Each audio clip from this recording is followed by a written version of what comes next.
Unless you've been living in complete isolation over the past decade or so, you've likely heard of mindfulness meditation and its benefits for physical and mental health. This idea of mindfulness is found everywhere, yet there's a common misconception floating around: the concept of Buddhist psychotherapy. Let's take a step back and look at the broader picture. Every culture throughout history has developed ways to provide guidance and ease life's burdens, with spiritual practices, educators, and wise men leading the way. Buddhism, a spiritual philosophy over 2,500 years old, is one such path, its central aim being to relieve existential suffering. In this philosophy, a central practice stands out: mindfulness meditation. Its literal meaning is memory, which means recalling our identity and the journey that led us to the present moment. In contrast, psychology, deeply rooted in Western cultures, is about understanding the mind. It's a relatively new science, being around for only about 150 years. From the Western perspective, understanding the mind is both a goal in itself and a means to alleviate mental suffering. In psychology, mental burdens are often eased through methods such as changing maladaptive habits or addressing unresolved conflicts from childhood. Buddhism, with its spiritual essence, cannot be considered a psychological framework.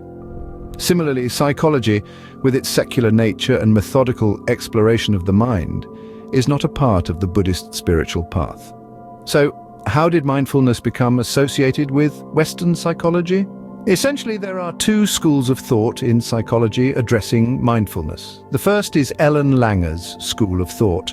Her concept of mindfulness, as described in her 1989 book Mindfulness, is based in cognitive and social psychology.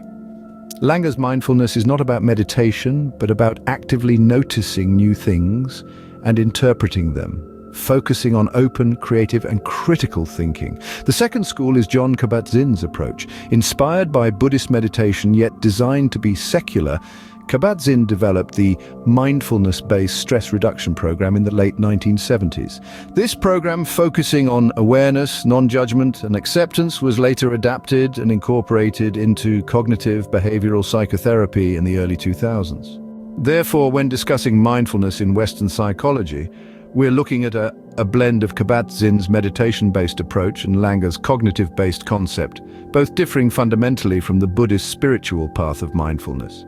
Thus, the terms Buddhist psychotherapy or Buddhist psychology are misnomers when applied to these Western practices. Far from being just a passing trend, mindfulness meditation is a potent tool for enhancing both mental and physical health. In this video, we'll explore the myriad benefits of mindfulness and understand how it works its magic. Don't forget to support our channel by hitting the subscribe button. Let's start with physical health. Mindfulness can profoundly impact our bodies. One significant area is its effect on inflammation. While inflammation is a natural defense mechanism against infection, overexpression of genes controlling this response can lead to chronic inflammation, detrimental to our health.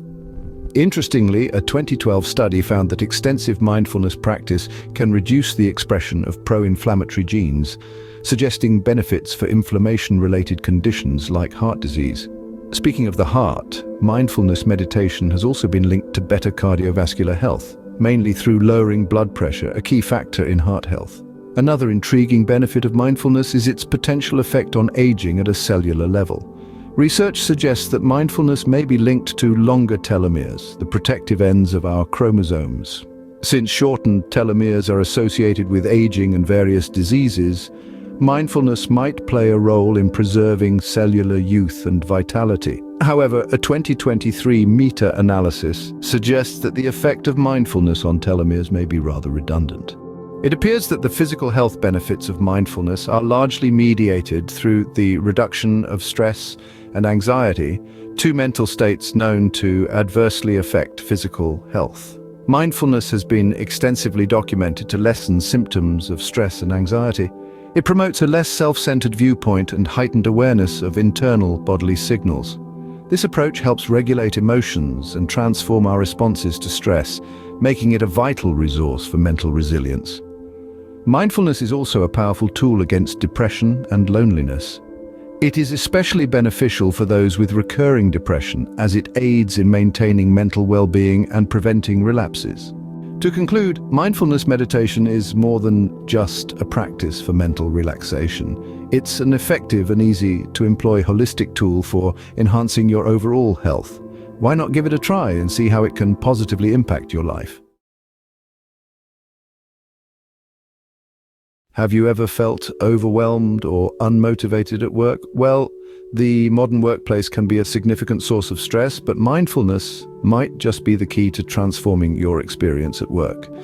Before we dive in, don't forget to subscribe to our channel to help us grow. Mindfulness, the practice of being fully present and engaged in the moment, is gaining popularity in workplaces worldwide. It's more than just a way to relieve stress. It can fundamentally change how you approach your job. Let's talk about burnout, a state of physical and emotional exhaustion common in high-stress jobs. Burnout can deplete your energy, create negative feelings towards your job, diminish your sense of professional purpose, and reduce your work efficiency. International surveys show that a significant percentage of workers report feeling burnout. Interestingly, research shows that mindfulness acts as a protective agent against work burnout. It provides a source of emotional resilience and can be cultivated through simple daily or weekly practices, focusing on breathing and adopting a non-judgmental and non-reactive stance. Mindfulness also positively impacts job satisfaction. Mindful practices at work can lead to employees feeling more satisfied and connected to their work. Additionally, if your co-workers practice mindfulness, it can reduce your feelings of work-related loneliness. We have a video on the varieties of loneliness that you might find helpful. This reduction in burnout and loneliness, coupled with increased job satisfaction, enhances your engagement at work. Engagement means aligning with and supporting your organization's goals and values.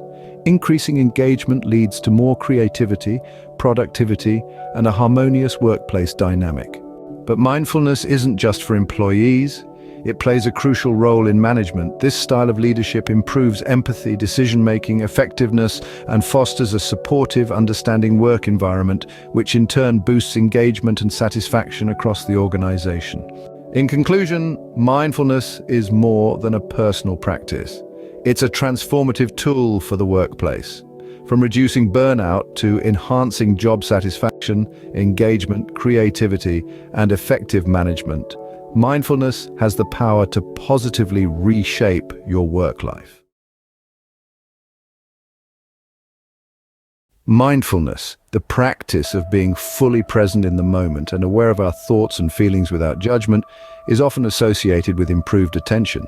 But does mindfulness truly enhance our attention, or is there more to the story? Let's first understand what we mean by attention. Generally, attention refers to our focus of thought or concentration. However, from a cognitive standpoint, attention encompasses several components and functions. First, there's the ability to stay alert and sustain anticipation, like waiting for an incoming call or message. This component is known as the alerting aspect of attention. Then there's the capability to shift our attention to different objects or locations, a component called orienting attention. We also have the skill to divide our attention, enabling us to multitask or handle various tasks simultaneously, referred to as divided attention. Finally, there's the critical skill of selective attention, which allows us to concentrate on what's relevant and filter out distractions. This ability is governed by the component of executive attention. Theoretically, mindfulness should bolster all these components of attention by promoting heightened awareness and a non-reactive interaction with the environment. However, the scientific research into mindfulness and attention, starting in 2007, has produced mixed results. While most studies show improvements in executive attention due to mindfulness, others report enhancements in alerting, and some found no significant impact on attention. A comprehensive study published in 2012 examined the effects of an 8-week mindfulness practice on various aspects of attention. It found that mindfulness had a somewhat limited effect on attention. The study concluded that mindfulness might increase the effort put into tasks rather than directly enhancing attention. Regarding divided attention, the limited research available does not indicate a significant role for mindfulness in this area. Interestingly, the impact of mindfulness on attention appears to be influenced by the specific focus of the mindfulness training. Different mindfulness practices may yield varying results. Practices specifically targeting attention focus, like mindful breathing, body scanning, or open monitoring, are more likely to affect attention, though this also depends on the extent of the practice. In summary, the connection between mindfulness and attention is not entirely clear-cut. The effectiveness of mindfulness in improving attention varies based on individual differences and the specific nature of the mindfulness practice. Mindfulness is a subtle art, and its influence on attention is not universally consistent. Meditation in general and mindfulness in particular are widely celebrated for their benefits in reducing stress and improving mental health. However, there's another, less discussed side to this story. At its core, mindfulness involves practices focusing on being aware of what you're sensing and feeling in the moment without interpretation or judgment. These practices include guided imagery, breathing methods, and other exercises designed to relax the body, mind, and reduce stress. Yet, this state of intense awareness may also bring about psychological challenges. Studies have indicated that nearly 20% of long-term mindfulness practitioners experienced mental symptoms, and there were some reports of somatic symptoms. While somatic symptoms, mainly related to sleep disturbance, seem relatively rare, the mental symptoms are more diverse and common. These mental symptoms can include elevated feelings of fear, anxiety, distorted emotions, and even emotional numbness, where individuals feel disconnected from their emotions. But why do these negative experiences occur? Well, mindfulness practice promotes an inward focus and heightened awareness. Ideally, this heightened awareness aids in better emotion regulation, but it must be accompanied by non-judgmental and non-reactive mindsets.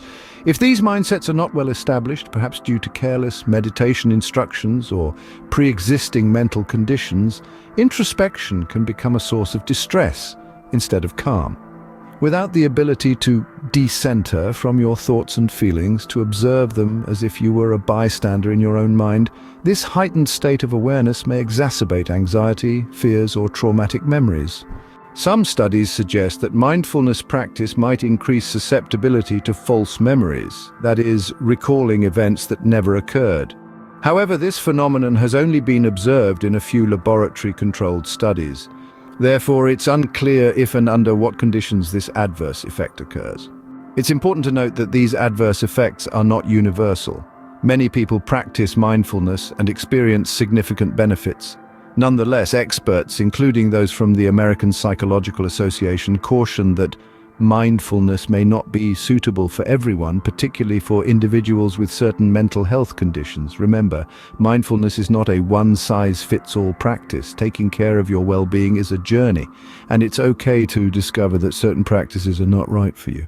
Thank you for watching our video. If you enjoyed it, please give it a thumbs up. For more content like this, don't forget to subscribe to our channel. Noticed a mistake or have a brilliant suggestion for our upcoming videos? We'd love to hear from you in the comments below.